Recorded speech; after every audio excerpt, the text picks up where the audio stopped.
এবার আপনি আমাদেরকে কল্পনা করবেন, আমাদেরকে, আপনাদেরকে বলিনি, আলেম ওলামাদেরকে, ইসলামী দলকে, ইসলামী সংগঠনকে, মসজিদ কমিটিকে, মসজিদে মাদ্রাসায়, যে কোনো জায়গায়, আমি আপনাদের কথা বলিনি, সেকুলারদের কথা বলিনি, আলেম ওলামাদের কথা বলতেছি, মসজিদের কথা বলতেছি, মাদ্রাসার কথা বলতেছি, ইসলামী দল, ইসলামী সংগঠনের কথা বলতেছি। যান, ন্যায়পরায়ণতা দূরবীন দিয়ে খুঁজে ন্যায়পরায়ণতা পাবেন না।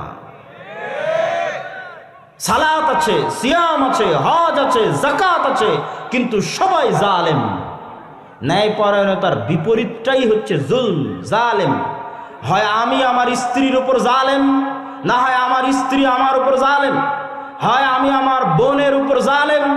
যতজন বোনের হক দেয়নি এরা সব অসৎ, অন্যায়পরায়ণ, এরাই বানু ইসরাইল। এই কারণে এরা গোলাম, এরা কোনোদিন স্বাধীন হতে পারবে না।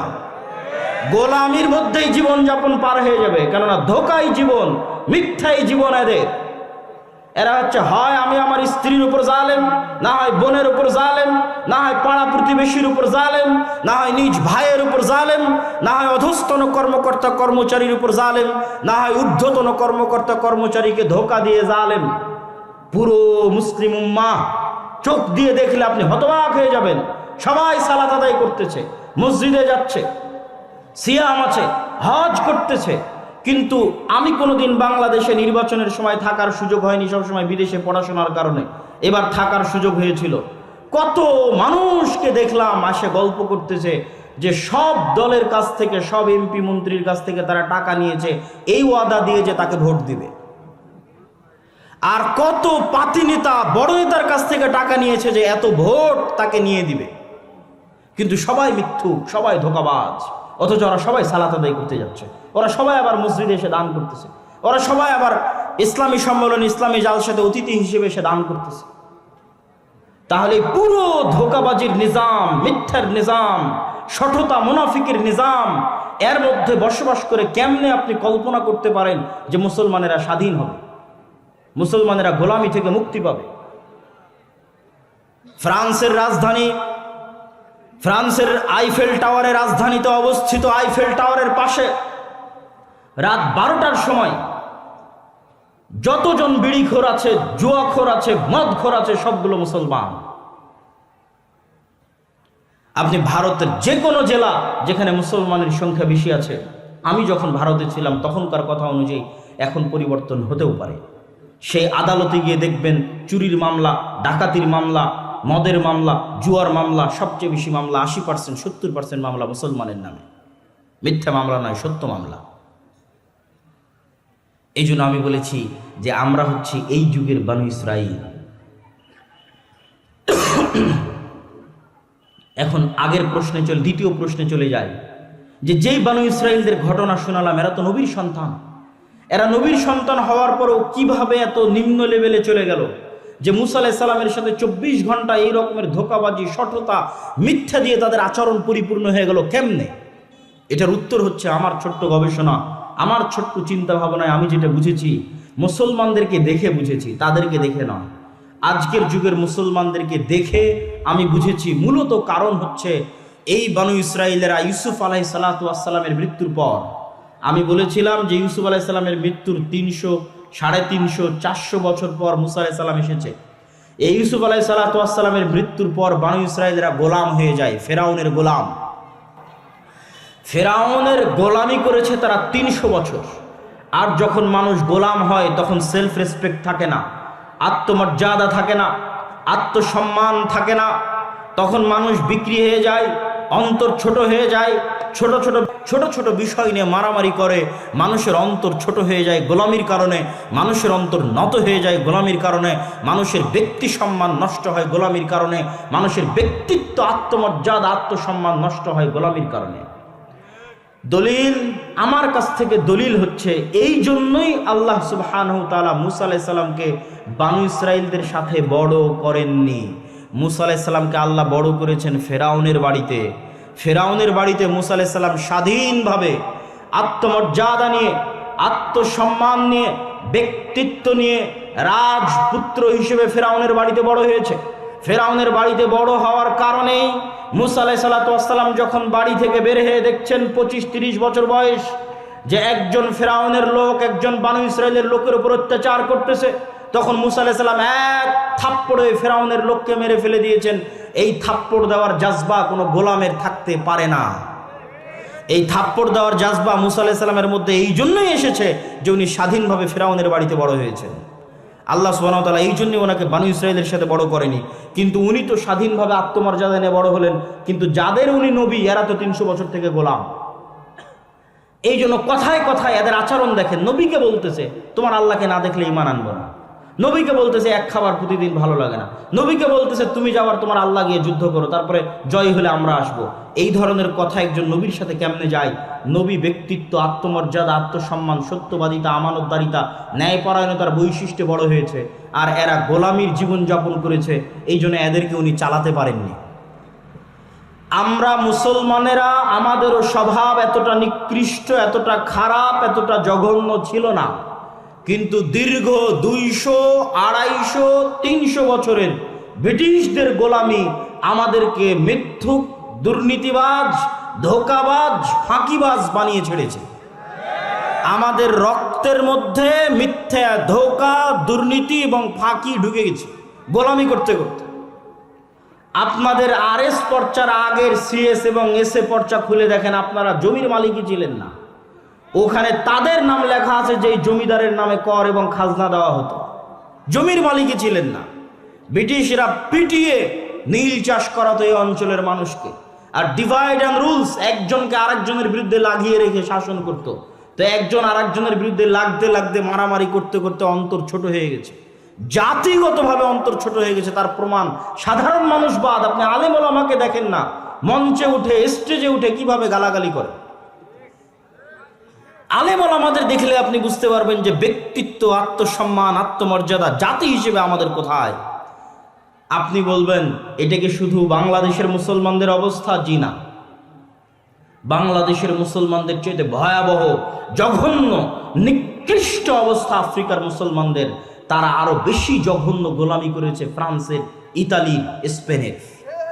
আপনি যান, গেলে দেখতে পাবেন কিভাবে তাদের জীবনের সাথে মিথ্যা, ধোঁকা, শঠতা, ফাঁকিবাজি মিশিয়ে আছে। ইতালি আর ফ্রান্সের রাস্তায় যত চোর আছে, যত ডাকাত আছে, যত ছিনতাইকারী আছে, তার বেশিরভাগ মুসলমান। আল্লাহর কসম, তার বেশিরভাগ মুসলমান। কেন? ওদেরকে ফ্রান্স, ইতালি, স্পেন এমনভাবে ওদেরকে শাসন করেছে, এমনভাবে ওদেরকে গোলাম বানিয়ে রেখেছে যে ওদের স্বাভাবিক জন্মগত চরিত্র ধ্বংস হয়ে গেছে। আর আমরা যে আজকের যুগের বানু ইসরাইল, তার প্রমাণ, তার আর একটা প্রমাণ দিয়ে আমার বক্তব্য সামনের দিকে এগিয়ে যায়। ওই যুগের বানু ইসরাইলেরা যে গোলাম ছিল তার প্রমাণ আল্লাহ কোরআনে বলছে, ইযাববিহুনা আবনাকুম, তোমাদের ছেলে সন্তানদের ওদের চোখের সামনে ওদের ছেলে সন্তানদের জবাই করতে ফেরাউন। তাদের চোখের সামনে তাদের ছেলে সন্তানদের জবাই করতে ফেরাউন। আর আজকে কিসের আমার চোখের সামনে? আজকে সারা বিশ্বের চোখের সামনে মুসলমানদের জবাই করতেছে আজকের যুগের ফেরাউনেরা ফিলিস্তিনে, সারা বিশ্বের চোখের সামনে।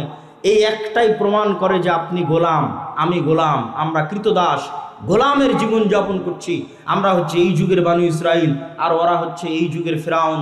আর আমাদের স্বভাব চরিত্রের কারণে আমাদের ভাগ্য বানু ইসরাইলের ভাগ্যের সাথে মিশে গেছে, গোলামি আমাদের ভাগ্যে লেখা হয়ে গেছে। আমাদেরকে সততা, ন্যায়পরায়ণতা, আমানতদারিতায় ফিরে যেতে হবে।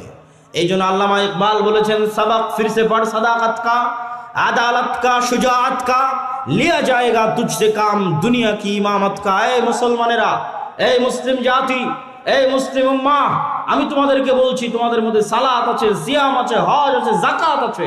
তোমাদের মধ্যে নাই সত্যবাদিতা, তোমাদের মধ্যে নাই আমানতদারিতা, তোমাদের মধ্যে নাই ন্যায়পরায়ণতা। তোমরা নতুন করে সত্য বলা শিখো, তোমরা নতুন করে আমানতদারিতা শিখো, তোমরা নতুন করে ন্যায়পরায়ণতা শিখো। আল্লাহ পুনরায় তোমাদেরকে দুনিয়ার নেতৃত্ব দিয়ে দিবে।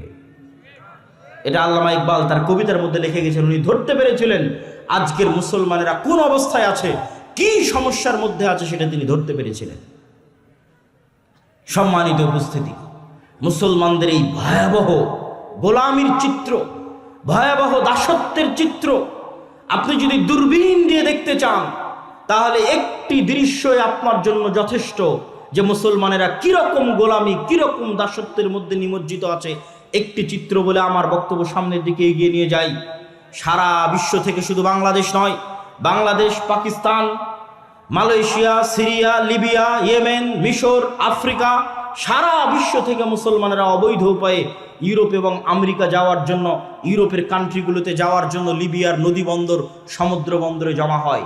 এরা রোহিঙ্গাদের মতো করে বাতাস দিয়ে ফুলানো নৌকায় চড়ে, যেই নৌকাতে 300-400 জন আরোহী উঠে। এই 300-400 জন আরোহী নিয়ে নৌকা হয় ডুবে যাবে, আর না হয় ইউরোপ তাদেরকে ভিক্ষা দিবে শরণার্থী হিসেবে, যে আসো আমার দেশে থাকো, গোলামি করো, শরণার্থী হিসেবে ভিক্ষা দিবে। এরা আবার ওই দেশে গিয়ে কি করবে? আপনি ইউরোপে যতজন মুসলমান আছে, আমেরিকায় যতজন মুসলমান আছে, তাদের আমি ছোট করছি না, কখনোই না, কিন্তু মুসলমানদের সামাজিক অবস্থান দেখাচ্ছি। তাদের জিজ্ঞেস করবেন যে ইউরোপ আমেরিকায় মুসলমানেরা কি করে, মুসলমানেরা কয়জন ডাক্তার, কয়জন বিশ্ববিদ্যালয়ের প্রফেসর, কয়জন বিজ্ঞান ইনস্টিটিউটের মালিক, কয়জন ব্যবসায়িক কোম্পানির মালিক? না বেশিরভাগ মুসলমান ট্যাক্সি ড্রাইভার, বেশিরভাগ মুসলমান রেস্টুরেন্টের ওয়েটার, না বেশিরভাগ মুসলমান কেয়ার হোমের জব করে, না বেশিরভাগ মুসলমান সুপার শপের দোকানদারি করে? খোঁজ নিয়ে দেখবেন। আর একটা ইহুদি পল্লীতে খোঁজ নিয়ে দেখবেন, ওই ইহুদি পল্লীতে যদি 300 জন বসবাস করে, তাহলে ওই ইহুদি পল্লীর 300 জনের 300 জন ইহুদি, 300 জনই হয় ডাক্তার, না হয় মেডিকেলের প্রফেসর, না হয় কোম্পানির মালিক, না হয় ব্যাংকের মালিক। আর মুসলমানেরা হচ্ছে সমাজের 3য় শ্রেণীর নাগরিক। এই জন্য আমি বলেছি, ভারতের মুসলমানদের সাথে ইউরোপ আমেরিকার মুসলমানদের কোনো পার্থক্য নাই, এতটুকু যে ভারতের মুসলমানেরা নাগরিক অধিকার পায় না, মানবিক অধিকার পায় না। ইউরোপ আমেরিকার মুসলমানেরা নাগরিক আর মানবিক অধিকার পায়, ন্যূনতম হলেও পায়। কিন্তু পার্থক্য কি? ভারতের মুসলমানেরাও যেমন আপনি খুঁজে দেখবেন, না ডাক্তার, না ইঞ্জিনিয়ার, না মেডিকেলের প্রফেসর, সব হচ্ছে দুবাই, দিল্লি, কেরালা, মুম্বাই, এগুলোতে গিয়ে মিস্ত্রিগিরি করে, যোগালিগিরি করে, লেবারিগিরি করে। ওই একই লেভেলে মুসলমানরা ইউরোপ এবং আমেরিকায় কাজ করে। এটা হচ্ছে মুসলমানদের গোলামির চিহ্ন। মুসলমানদের শিক্ষাগত অধপতন, শিক্ষাগত অযোগ্যতা এবং চারিত্রিক অধপতন তাদের ভাগ্যে গোলামি লিখে দিয়েছে। তাদের ভাগ্যে গোলামি নিয়ে এসেছে শিক্ষাগত অধপতন এবং চারিত্রিক অধপতন। মুসলিম বিশ্বের যারা বড় বড় ধনী দেশ আছে, তারা তাদের যে কয় টাকা ইনকাম হয়, সে কয় টাকা পর্যটন আর বিনোদনের জন্য ব্যয় করে। আর আমাদের মতো যেগুলো 3য় বিশ্বের মুসলিম দেশ আছে, এরা টাকা দিয়ে রাস্তাঘাট, ব্রিজ, কালভার্ট তৈরি করে, শিক্ষার পিছনে বিনিয়োগ নাই, অর্থনৈতিক উন্নয়নের পিছনে, ব্যবসায়িক প্রতিষ্ঠানের পিছনে, নতুন ব্যবসায়িক খাতের পিছনে, স্বাস্থ্য সেবার পিছনে বিনিয়োগ কম। আর যারা মসজিদের কমিটি আছে, তারাও যদি 10 টাকা, 500 টাকা, আজকের মসজিদ কমিটি উন্নয়নের জন্য সম্মেলন করেছে, তারাও টাকা নিয়ে গিয়ে মসজিদে এসি লাগাবে, টাইলস লাগাবে, মসজিদে ছাদ দিবে, সব কিছু করবে, কিন্তু মসজিদে শিক্ষার ব্যবস্থা করবে না। তাহলে সারা বিশ্বের মুসলমানদের কাছে শিক্ষা 2 নাম্বার, আর ইউরোপ আর আমেরিকার কাছে শিক্ষা 1 নাম্বার। বাংলাদেশে ব্রাক কয়টা এরকম জালসা আয়োজন করেছে? খ্রিস্টান মিশনারি কয়টা এরকম জালসা আয়োজন করেছে? ব্রাক কি করে? 25 থেকে 30 হাজার স্কুল চালায়। খ্রিস্টান মিশনারি কি করে? সবচেয়ে দামি এবং শ্রেষ্ঠ স্কুল পরিচালনা করে। আর আমরা হুজুগে বাঙালি, আমরা মনে করি এরকম একটা জালসা সম্মেলন করব, এতেই দিনের অনেক উপকার হবে। 12 বছর সিলেবাসে যা পড়বে তাই 1 ঘন্টার বক্তব্যে সমাধান হবে। 12 বছর সিলেবাসে ইসলাম বিদ্বেষী জিনিস পড়বে, ধর্ম বিদ্বেষী জিনিস পড়বে, আমি 1 ঘন্টার বক্তব্য দিয়ে কি করব? মুসলমানেরা কখনোই সিস্টেম তৈরি করা জানে না। মুসলমানেরা জানে শুধু রিয়্যাক্ট করা, প্রতিক্রিয়া দেখানো। প্রতিক্রিয়া দেখানো আর কাজ করা, সিস্টেম তৈরি করার মধ্যে কি পার্থক্য আমি ছোট্ট উদাহরণ দিয়ে বুঝিয়ে দিই। এই বক্তব্যগুলো, এই আলোচনাগুলো মূলত আলেম ওলামা, শিক্ষিত শ্রেণী, ইসলামী দল, ইসলামী সংগঠন যারা করে তাদের চিন্তা করা উচিত, তাদের চিন্তার খোরাক। কিন্তু যেহেতু আলোচনা করতে এসেছি, সেহেতু উদাহরণ হিসেবে আপনাদের সামনে বলে যাচ্ছি। ধরেন পাশের বাড়ির ছাগল যদি আপনার গাছ খেয়ে ফেলে, তাহলে প্রতিক্রিয়া হচ্ছে আপনি চিল্লাচিল্লি করবেন, গালাগালি করবেন। তারপরে ছাগল 5 দিন আসবে না, 5 দিন পর আবার ছাগল আসবে, আপনি আবার চিল্লাচিল্লি করবেন, গালাগালি করবেন। এটার নাম প্রতিক্রিয়া।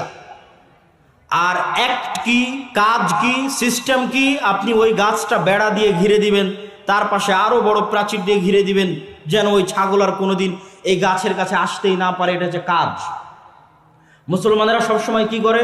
হুট করে একদিন দেখলো ফেসবুকে কেউ আল্লাহর নবীকে গালি দিয়েছে, রাস্তাঘাট মাঠঘাট গরম করে লিল্লাহি তাকবীর দিয়ে মিছিল মিটিং করে 5 দিন 10 দিন পর আবার ঘুমিয়ে যাবে। কথা আমার বুঝতে পারেননি? 5 দিন 10 দিন পর ঘুমিয়ে যাবে। 5 বছর পর ঘুম থেকে উঠে দেখবে সিলেবাসের মধ্যে LGBTQ, সিলেবাসের মধ্যে ট্রান্সজেন্ডার, সিলেবাসের মধ্যে সমকামিতা, আবার লাফ দিয়ে উঠে রাস্তাঘাট মিছিল মিটিং একাকার। 10 দিন পর আবার ঘুমিয়ে যাবে। এটা হচ্ছে প্রতিক্রিয়া। কিন্তু যেই সিলেবাসের মধ্যে এলজিবিটি ঢুকলো, এই সিলেবাস তো ভারতেরও নয়, রাশিয়ারও নয়, চীনেরও নয়, আমেরিকারও নয়, তো তোমার বাংলাদেশের সিলেবাস। তুমি ছিলা কোথায়? তুমি কোথায় ছিলা? তুমি শুধু ওরা ঘটাবে তখন তাকবীর দিবা, এই অপেক্ষায় ঘুমিয়ে আছো। কিন্তু তারা 100 বছরের দীর্ঘমেয়াদী পরিকল্পনা নিয়ে, 50 বছরের দীর্ঘমেয়াদী পরিকল্পনা নিয়ে কাজ করে যাচ্ছে। যখন একটা জিনিস বাইরে ভাইরাল হয়, তোমরা লাফ দিয়ে উঠে তাকবীর দাও, তখন ওরা বলে আচ্ছা ঠিক আছে, এবারের মতো নাও, আরো 5 বছর 3 বছর অপেক্ষা করো, নতুন সিস্টেমে এদেরকে খাওয়াবো, এরা তো আবার ঘুমিয়ে যাবে। তখন আবার প্রকাশ হবে, আবার আপনি লাফ দিয়ে গিয়ে তাকবীর দিবেন, মিছিল মিটিং করবেন, আবার ঘুমিয়ে যাবে। এভাবে কখনো হয় না। তারা দীর্ঘমেয়াদী পরিকল্পনা নিয়ে কাজ করে। এই জন্য মুসলমানদেরকে শিক্ষা নিয়ে, দীর্ঘমেয়াদী পরিকল্পনা নিয়ে, চারিত্রিক উন্নয়ন নিয়ে, সততা, ন্যায় পরায়ণতা, আমানতদারিতা নিয়ে এবং শিক্ষা নিয়ে ইত্যাদি নিয়ে দীর্ঘমেয়াদী কাজ করতে হবে। সিস্টেম তৈরির পিছনে কাজ করতে হবে। আদ-দাওয়া ইলাল্লাহ দেশব্যাপী মসজিদ ভিত্তিক দিন শিক্ষার যে কার্যক্রমের উদ্যোগ নিয়েছে, ওটা অতি নগণ্য, অতি ক্ষুদ্র উদ্যোগ। এটা আমি তাকবীর দিয়ে সমাবেশ করে, জনসমাবেশ তৈরি করে আপনাকে দেখাতে পারবো না যে কত লোক এটা অনুসরণ করতেছে বা মানতেছে। কেননা এটা দল নয় যে আপনাকে দেখাবো এখানে হাজার হাজার মানুষ। এটা শিক্ষার বিষয়। এটা সমাজে দীর্ঘমেয়াদী প্রভাব রাখবে, নীরবে বিপ্লব ঘটাবে, সমাজে নীরবে মানুষকে দিন শিখাবে, কোরআনের পাশাপাশি মৌলিক দিন শিখাবে। কিন্তু এটা চ্যালেঞ্জ। কেন? এটাকে কেউ দাওয়াতি কাজ মনে করে না। আমাদের যুবক সমাজ মনে করে দাওয়াতি কাজ মানে জালসা আয়োজন করতে হবে, দাওয়াতি কাজ মানে কোনো দলে যোগ দিয়ে পদ নিতে হবে, কোনো মিছিল মিটিংয়ে যুক্ত হতে হবে, তাকবীর দিতে হবে। তারা কখনই মনে করে না দাওয়াতি কাজ মানে শিক্ষা। তারা মনে করে মসজিদে মক্তব্য কমিটি চালাবে আর ইমাম চালাবে। জি না, এটাই দাওয়াতি কাজ। আপনার মাথায় যখনই মাথায় আসবে যে আপনি দাওয়াতি কাজ করবেন, তখন আপনার মাথায় যেন আগে শিক্ষা আসে যে অত্র অঞ্চলের সকল মুসলমানের সন্তান কোরআন শিখলো কিনা, আপনি নিজে কোরআন জানেন কিনা, অত্র অঞ্চলের সকল মুসলমানের সন্তান দিন শিখলো কিনা, আপনার কাছে নিজের কাছে দিনের মৌলিক জ্ঞান আছে কিনা। না থাকলে বাড়ি বাড়ি গিয়ে দাওয়াত দিয়ে দিয়ে কমিটিকে বুঝিয়ে ওই বাচ্চাদেরকে মসজিদে নিয়ে এসে আদ-দাওয়া ইলাল্লাহর সহযোগিতা নিয়ে, ট্রেনিং নিয়ে উক্ত মসজিদে দিন শিক্ষার ব্যবস্থা বাস্তবায়ন করবেন। এটাই দাওয়াতি কাজ। এখন পর্যন্ত আমরা 3 ব্যাচে 100-র অধিক শিক্ষককে ট্রেনিং দিয়েছি। যে ট্রেনিংয়ে আসবে তার যাতায়াত খরচ জামিয়া সালাফিয়ার ওপর, দাওয়া ইলাল্লাহর ওপর। যে ট্রেনিংয়ে এসে থাকবে খাবে 10 দিন, ওই থাকা খাওয়ার খরচ জামিয়া সালাফিয়ার ওপর, দাওয়া ইলাল্লাহর ওপর। ট্রেনিং নিয়ে যখন ফিরে যাবে তখন 5 কপি 10 কপি করে সিলেবাসের বই তাদের কাছে বিনামূল্যে দেওয়া হবে। ওই বইয়ের বিনামূল্যে দেওয়ার খরচও জামিয়া সালাফিয়ার ওপর, দাওয়া ইলাল্লাহর ওপর। আর আমি খাকসার আব্দুল্লাহ বিন আব্দুর রাজ্জাক দেশ ও জাতির ভবিষ্যৎ প্রজন্মের সন্তানের শিক্ষার জন্য ওয়াকফ হিসেবে আছি। যেখানে ডাকবেন বিনা খরচে ফি সাবিলিল্লাহ সেই মসজিদে উপস্থিত হব, জাতির সাথে ওয়াদাবদ্ধ। কিন্তু টাকার বিনিময়ে জালসা থেকে জালসা করে বেড়াবো, এইটা কখনো দীর্ঘস্থায়ী টেকসই কাজ নয়। এটা হচ্ছে হুজুগে বাঙালি মেলার মতো। আগের যুগে যাত্রা হতো, এই যুগে মেলা, তার আগের যুগে মেলা হতো, আর এখন হয়তো আমরা তার আলট্রা ভার্সন, ইসলামিক ভার্সন তৈরি করেছি, জালসা সম্মেলন। তার মানে জালসা সম্মেলনে যে দিনের কাজ হয় না তা বলি না। জালসা সম্মেলনে 2টা দিক নির্দেশনা দেওয়া যায়, জালসা সম্মেলনে 2টা ইমান জাগানো কথা বলা যায়, কিন্তু জালসা সম্মেলনে শিখানো যায় না। ও 12 বছর সিলেবাসে যা শিখাবে আমি একদিনে 1 ঘন্টায় তা শিখাতে পারবো না। এর জন্য আপনাকে মসজিদে আসতে হবে, আমার ট্রেনিং প্রাপ্ত শিক্ষকের কাছে সিলেবাসের মাধ্যমে আপনাকে নিয়মিত শিখতে হবে। ও 12 বছরে ধর্মবিদ্বেষী যা শিখাবে তার আগেই অ্যান্টিবায়োটিক হিসেবে, ইঞ্জেকশন হিসেবে আপনার সন্তানের অন্তরে দিনের জ্ঞান, কোরআনের জ্ঞান বসিয়ে দেওয়া হবে, যেন শয়তান তাকে পথভ্রষ্ট করতে না পারে ইনশাআল্লাহ। কিন্তু আপনি যদি মসজিদ ভিত্তিক দিন শিক্ষা বাস্তবায়ন না করেন, তাহলে জেনে রাখবেন আপনার সন্তানকে, যে কোনো মুসলমানের সন্তানকে কোরআনের জ্ঞান না দিয়ে, মৌলিক দিনের জ্ঞান না দিয়ে বর্তমান যুগে স্কুলে পাঠানো সরাসরি শয়তানের কাছে পাঠানো। আর আমি যখনই শয়তানের কথা বলি, ইবলিসের কথা বলি, আল্লাহে আল্লাহর কসম, আল্লাহে আল্লাহর কসম, আল্লাহে আল্লাহর কসম, কাল্পনিক কোনো চরিত্রের কথা বলি না।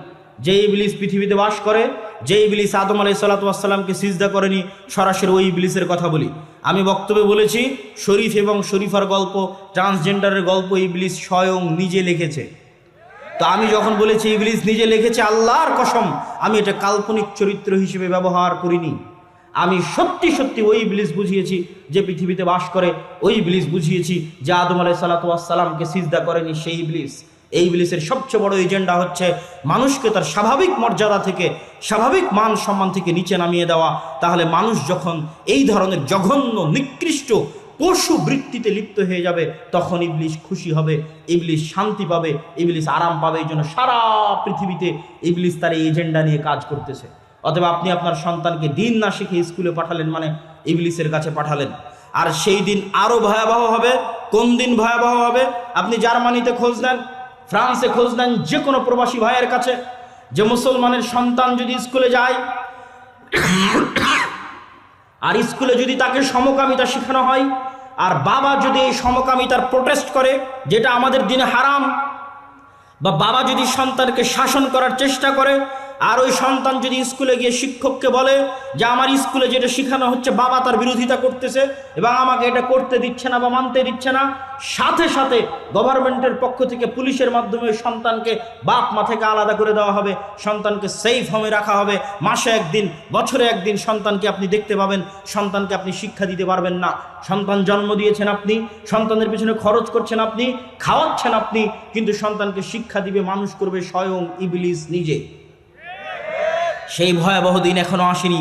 ওই ভয়াবহ দিন আসার আগে এখনো যতদিন আপনাদের মসজিদগুলো আছে, এই মসজিদগুলোতে দিন শিক্ষার ব্যবস্থাকে শক্তিশালী করেন। মসজিদের চাইতে শক্তিশালী হতে হবে দিন শিক্ষার ব্যবস্থা। এমনও বহু মসজিদ গেছি আমাদের 157-58 মসজিদের সফরের মধ্যে, যেই মসজিদগুলোতে এসি আছে, টাইলস আছে, সব কিছু আছে, কিন্তু দিন শিক্ষা, কোরআন শিক্ষার ব্যবস্থা নাই। আবার জিজ্ঞেস করলে কমিটি বলে যে অর্থনৈতিক সমস্যা। তখন আমি কমিটিকে বলেছি আপনার এসি বিক্রি করলে 1 বছর মক্তব চলবে, আর আপনার এসি বিক্রি করা শেষ হয়ে গেলে মসজিদের দেওয়াল থেকে টাইলস খুলে বাজারে বিক্রি করবেন, ওইটা দিয়ে আর কিছুদিন মক্তব চলবে। টাইলস খুলে বিক্রি করা হয়ে গেলে যে ফ্যানগুলো লাগিয়ে রেখেছেন, এই ফ্যানগুলো খুলে বাজারে বিক্রি করবেন, আর কিছুদিন মক্তব চলবে। তারপরে যে মাইক আর ব্যাটারিটা আছে ওটাও খুলে বাজারে বিক্রি করে দিবেন, আর কিছুদিন মক্তব চলবে। তবুও আপনি মসজিদে যা লাগিয়েছেন তার চেয়ে শিক্ষা বেশি জরুরি। বিশ্বাস না হলে খ্রিস্টানদেরকে দেখেন, ইউরোপিয়ান এবং আমেরিকানদেরকে দেখেন, তারা আপনার মসজিদের দায়িত্ব নিলে 10 টাকা থাকলে 5 টাকা আগে শিক্ষায় ব্যয় করবে। এরা শিক্ষা জিনিসটা জানে, সিলেবাসের মূল্য জানে। এই জন্যই তো আপনার সিলেবাস পরিবর্তনের জন্য এত চেষ্টা তারা করতেছে। কেন করতেছে? যদি সিলেবাসের কোনো গুরুত্ব না থাকতো, শিক্ষার কোনো গুরুত্ব না থাকতো, তাহলে আপনার সিলেবাস পরিপূর্ণ ইসলামিক হতো। আর বেরাক আর খ্রিস্টান মিশনারিরা বড় বড় জালসা করে বেড়াতো। বুঝেননি মনে হয় যে আপনি বিশাল ইসলামিক সিলেবাস নিয়ে দেশ চালাবেন, আর বেরাক আর খ্রিস্টান মিশনারিরা বড় বড় জালসা করবে, তাহলে তাই হতো না? তো ওরা তো একটাও জালসা করে না, ওরা কিনে ব্যস্ত আছে সিলেবাস আর শিক্ষা, সিলেবাস আর শিক্ষা। তাহলে আপনি কি স্বর্ণের মসজিদ দিয়ে পানি খাবেন? স্বর্ণ দিয়ে মসজিদ বানিয়ে, স্বর্ণ দিয়ে মাদ্রাসার বিল্ডিং বানিয়ে, স্বর্ণ দিয়ে রাস্তাঘাট বানিয়ে ধুয়ে পানি খাবেন, যেখানে যেই মসজিদের আশেপাশে জুয়াখোর, মদখোর, গাঞ্জাখোর, free fire, PUBG, TikTok, reels ইত্যাদি নেশাগ্রস্ত যুব সমাজে পরিপূর্ণ হয়ে গেছে। এই মসজিদ বিরান পড়ে থাকবে। বিরান পড়ে থাকা মসজিদ দেখে এসেছে, আপনিও দেখতে পারেন। স্পেনের কর্ডোভা, গ্রানাডায় মুসলমানেরা 800 বছর শাসন করেছে। কর্ডোভার জামে মসজিদে এক ছাদের নিচে, এক ফ্লোরে 70,000 মুসলমান মুসল্লি সালাত আদায় করতে পারবে। সেই কর্ডোভার জামে মসজিদ আজ পৃথিবীর সবচেয়ে বড় গির্জা। বাহির থেকে দেখলে দেখবেন মিনার আছে, কারুকাজ আছে, ডিজাইন আছে, মেহরাব আছে, মনে হচ্ছে এখনই আজান দিবে আর এখনই সালাত হবে। ভেতরে ঢুকে দেখবেন মারিয়াম আলাইহিস সালাতু ওয়াস সালাম আর ঈসা আলাইহিস সালাতু ওয়াস সালামের মূর্তিতে পরিপূর্ণ হয়ে আছে। বলেন নাউজুবিল্লাহ। তো মসজিদ তো বিরান পড়ে আছে। এরকম মসজিদ বিরান পড়ে থাকবে যদি আপনি শিক্ষার ব্যবস্থা না করেন। সম্মানিত উপস্থিতি, আমি আমার বক্তব্য দীর্ঘায়িত করতে চাই না, তবে যতটুকু আপনাদেরকে বলে যাচ্ছে এতটুকু নিয়ে যদি কাজ করেন, অন্তত সত্য বলা যদি শিখেন, মিথ্যা থেকে যদি তওবা করেন, যার জীবনে কোনোদিন মিথ্যা বলবেন না। আমি আমার ব্যক্তিগত অভিজ্ঞতা বলি, আমার ছেলে মোহাম্মদ, আমি আগে মনে করতাম ইউরোপ ঘোরার আগে বা ইংল্যান্ড ঘোরার আগে যে তাদেরকে সালাত, সিয়াম, হজ, যাকাত এগুলো শিখাতে হবে। সালাত, সিয়াম জরুরি, কিন্তু এখন আমি মনে করি আগে শিখাতে হবে সত্য বলা, আগে শিখাতে হবে ন্যায় পরায়ণতা, আগে শিখাতে হবে আমানতদারিতা। কেননা আমার নবী মুহাম্মদ সাল্লাল্লাহু আলাইহি ওয়াসাল্লাম নবী হওয়ার আগে জন্মগত সত্যবাদী ছিলেন, নবী হওয়ার আগে জন্মগত আমানতদার ছিলেন, নবী হওয়ার আগে জন্মগত ন্যায়পরায়ণ ছিলেন। আর আমাদের কাছে সালাত, সিয়াম, হজ, যাকাত আছে, কিন্তু মাদ্রাসা, মসজিদ, দল, সংগঠন কোথাও ন্যায়পরায়ণতা নাই, আমানতদারিতা নাই, সত্যবাদিতা নাই, সততা নাই। এই জন্য এই সালাত, এই সিয়াম, এই হজ, এই যাকাত কাজে আসবে না, আসবে না, আসবে না। আমাদের কাছে এই মাইক আছে, শত শত ক্যামেরা আছে। আপনি সেই মোহাম্মদ যিনি অসহায়, দুস্থ, দরিদ্র মানুষের বিপদগ্রস্ত মানুষের পাশে দাঁড়ান। আপনি সেই নবী, সেই মানুষ, সেই মোহাম্মদ যিনি তাহমিলুল কাল। মানুষের যদি বোঝা ভারী হয়, ঋণের বোঝা ভারী হয়, যাত্রাপথে মানুষের বোঝা ভারী হয়, তাহলে সেটা আপনি উঠিয়ে দেন। এই বৈশিষ্ট্যগুলো যখন আমার নবীর মধ্যে আছে, তখনও সালাত আসেনি, সিয়াম আসেনি, হজ আসেনি, জাকাত আসেনি। এই বৈশিষ্ট্যের কারণে, এই ব্যক্তিত্বের কারণে, এই আমানতদারিতার কারণে, এই সততার কারণে, এই ন্যায়পরায়ণতার কারণে আল্লাহর নবী এবং তার সাহাবীরা যেখানে গেছে, এই ন্যায়পরায়ণতা দেখে, সততা দেখে, আমানতদারিতা দেখে, চারিত্রিক উন্নতি দেখে মানুষ দলে দলে ইসলাম গ্রহণ করেছে। আর আমাদের কাছে সবই আছে, কিন্তু মুহাম্মদ সাল্লাল্লাহু আলাইহি ওয়াসাল্লামের ওই চরিত্র নাই, ওই সততা নাই, ওই আমানতদারিতা নাই, ওই ন্যায়পরায়ণতা নাই, আর ওই শিক্ষার ব্যবস্থা নাই। যেই শিক্ষার ব্যবস্থা আমরা হারিয়ে ফেলেছি, যেই শিক্ষা আমাদের কাছে গুরুত্বহীন হয়ে গেছে, সারা বিশ্বের মুসলমানের কাছে গুরুত্বহীন হয়ে গেছে। অতএব আমি আপনাদের কাছে উদাত্ত আহ্বান জানাবো, আমার বক্তব্য শেষ করার আগে দুইটা দাওয়াত আপনারা নিয়ে যাবেন। এক, আল জামিয়া সালাফিয়া রূপগঞ্জ নারায়ণগঞ্জ 50 থেকে 60 বিঘা জমির উপর এখন অবস্থান করছে। ভবিষ্যৎ পরিকল্পনা 100 বিঘা জমির উপর একটি আন্তর্জাতিক মানের ইসলামী বিশ্ববিদ্যালয় সহ আরও বহু মেগা প্রকল্প এখানে বাস্তবায়ন হবে, যদি আল্লাহ সুবহানাহু ওয়া তাআলা কবুল করে। বলেন আল্লাহুম্মা আমিন। সেখানে 7 ও 8ই মার্চ দেশ এবং বিদেশ, সৌদি আরব, ভারত এবং বাংলাদেশ 3 দেশের আলেম ওলামা উপস্থিত থাকবে। উক্ত অনুষ্ঠানে আপনাদের স্বতঃস্ফূর্ত অংশগ্রহণের আহ্বান জানাচ্ছি। বলেন ইনশাআল্লাহ। পাশাপাশি আদ-দাওয়া ইলাল্লাহর অধীনে মক্তব পরিচালনা করা, এটা উন্মুক্ত, সবার জন্য উন্মুক্ত। আমাদের এখনও 1000 আবেদন আছে। যেখান থেকে আবেদন হচ্ছে, হতাশার কিছু নাই। যদি 160টা মসজিদে যেতে পারি, তাহলে বাকি 1000 মসজিদেও যেতে পারবো ইনশাআল্লাহ। আপনিও আমাদের কাছে আমাদের গুগল ফর্ম লিঙ্ক পূরণ করে আবেদন জানিয়ে রাখতে পারেন। পাশাপাশি আপনার শিক্ষককে ট্রেনিংয়ে পাঠিয়ে মসজিদের মক্তব শিক্ষাকে উন্নত করতে পারেন। আমাদের কাছে কোরআনের পাশাপাশি দিন শিক্ষা দুইটা মিলে সুন্দর সিলেবাস আছে, সুন্দর ট্রেনিংয়ের ব্যবস্থা আছে, মক্তবের ম্যানেজমেন্ট সিস্টেম আছে। এটা নিয়েই আমি কাজ করতেছি, এটাই আমার ধ্যান জ্ঞান। এটাকে আমি যুদ্ধ হিসেবে নিয়েছি, সংগ্রাম হিসেবে নিয়েছি। কার বিরুদ্ধে বলেন তো? জোরে বলেন, কার বিরুদ্ধে? কাল্পনিক না বাস্তবে? বাস্তবে ইবলিসের বিরুদ্ধে, বাস্তবে শয়তানের বিরুদ্ধে যুদ্ধ হিসেবে গ্রহণ করে মসজিদ ভিত্তিক দিন শিক্ষা, মসজিদ ভিত্তিক কোরআন শিক্ষার এই কার্যক্রমকে সামনের দিকে এগিয়ে নিয়ে যাবেন। আর আপনাদের কাছে আজকে স্টেজে আমি জানি না কি ধরনের বই পুস্তক আছে, তারপরে ফিকহুস সালাফ, আহলুল হাদিসদের ফিকা আছে কি নাই, এই মর্মে মানুষেরা অভিযোগ করে যে সালাফিরা ফিকা মানে না, আহলে হাদিসেরা ফিকা মানে না। এই বইটাকে মূল্যায়ন করবেন। ভারতের বিখ্যাত আলেম নওয়াব সিদ্দিক হাসান খান ভূপালী রাহিমাহুল্লাহ কর্তৃক রচিত এবং ইমাম নাসিরউদ্দিন আলবানী রাহিমাহুল্লাহ কর্তৃক পরামর্শ প্রদানকৃত এই গ্রন্থ। পাশাপাশি আমাদের যে বই পুস্তকগুলো রয়েছে, মাসিক আল ইতিসাম সহ সকল বই আপনারা স্টেজে পাবেন। আমি এখন আপনাদের কিছু প্রশ্ন উত্তর আছে, এই প্রশ্ন উত্তরগুলো দিয়ে রাত দীর্ঘ করতে চাই না, এই জন্য যতটুকু প্রয়োজন ততটুকু আমি আপনাদের সামনে আলোচনা পেশ করলাম। আপনাদের প্রশ্ন উত্তরের মাধ্যমে, বৈঠক শেষের দোয়ার মাধ্যমে আপনাদের আজকের অনুষ্ঠান শেষ হবে ইনশাল্লাহ। আমি একজন প্রকৃত মুসলিম। আমার প্রশ্ন হচ্ছে, অনেক মুসলমান ইসরায়েলের পণ্য বয়কট করেনি, তাদের ভিতরে কি ঈমান বলতে কিছু আছে?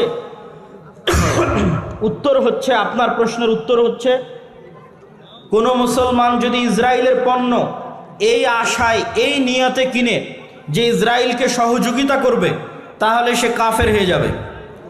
আর যদি ইসরায়েলকে সহযোগিতার আশা নয়, জানে না, অতটা সচেতন নয়, ভুলে ক্রয় করছে, তাহলে তার বিষয়ে কিছু বলার নেই। আল্লাহ সুবহানাহু ওয়া তাআলা তাকে সংশোধন হওয়ার এবং হেদায়েত হওয়ার তৌফিক দান করুন। সহযোগিতার অর্থে ইসরায়েলকে মুসলমানদের হত্যার সহযোগিতার অর্থে কোনো সহযোগিতা করা যাবে না। আমার নাম রকি, আমার নামের অর্থ মহিমান্বিত। আমার প্রশ্ন হলো, রকি নাম রাখা যাবে কি? রকি অর্থ মহিমান্বিত, এটা আপনি কিভাবে জানলেন? আমার তো জানা নাই।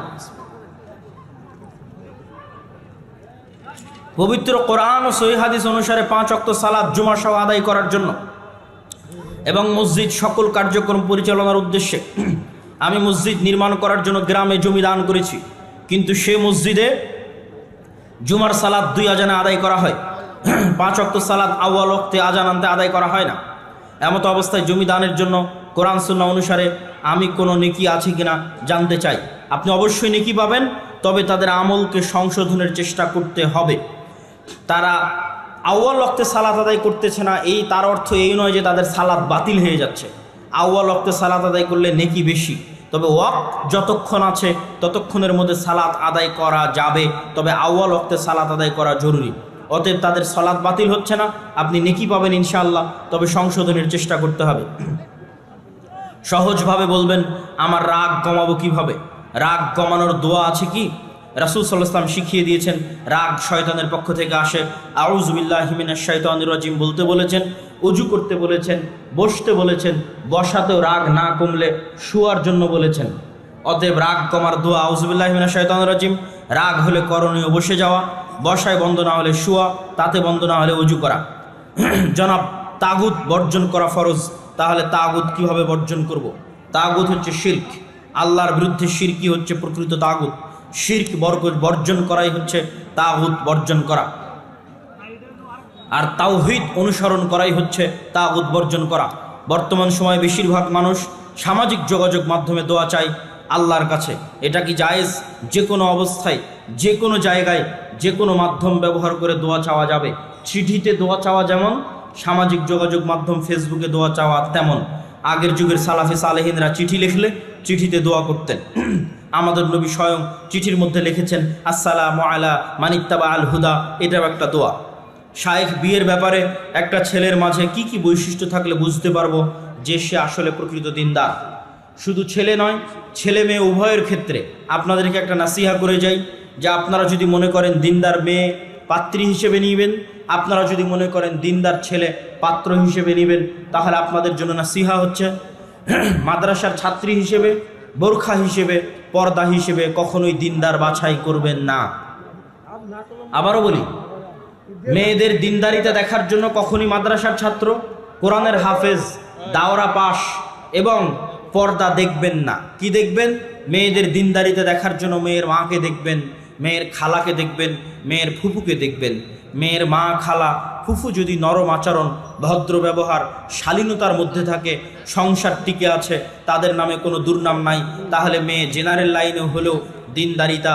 আর যদি মেয়ের মা, খালা, ফুফু তাদের মধ্যে অশালীন আচরণ লক্ষ্য করা যায়, বেহায়াপনা, বেলেল্লাপনা লক্ষ্য করা যায়, তাহলে মেয়ে মহিলা মাদ্রাসায় পড়লেও, কোরআনের হাফেজ হলেও, তাহলে সেটা আপনার জন্য সৎ এবং দিনদার পাত্রী হিসেবে নাও হতে পারে। আমি একজন একই অবস্থা ছেলেদের, ছেলের মধ্যে সৎকে, যার বাবা সৎ, যার দাদা সৎ, যার চাচা সৎ, যার আত্মীয় স্বজন সৎ, সে সৎ। মাদ্রাসায় পড়লো কি, আলেম হলো কি, এটা দেখে লাভ নাই। ছেলের বাবা কেমন, ছেলের দাদা কেমন ছিল, এটা দেখলেই যথেষ্ট।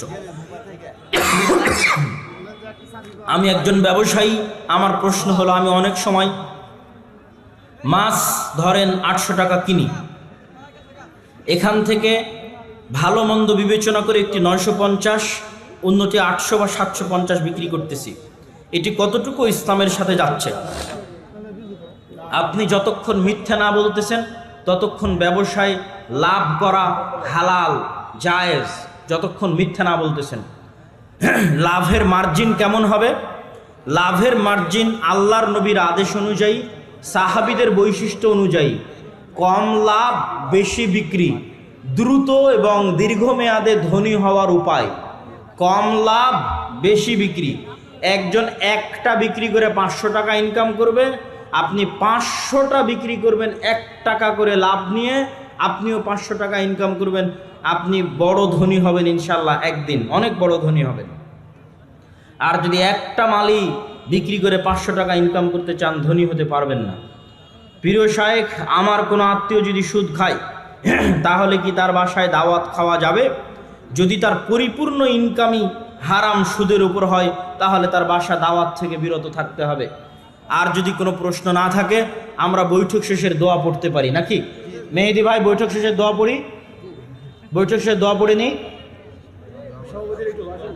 জি বলেন, সুবহানাকা আল্লাহুম্মা ওয়া বিহামদিকা।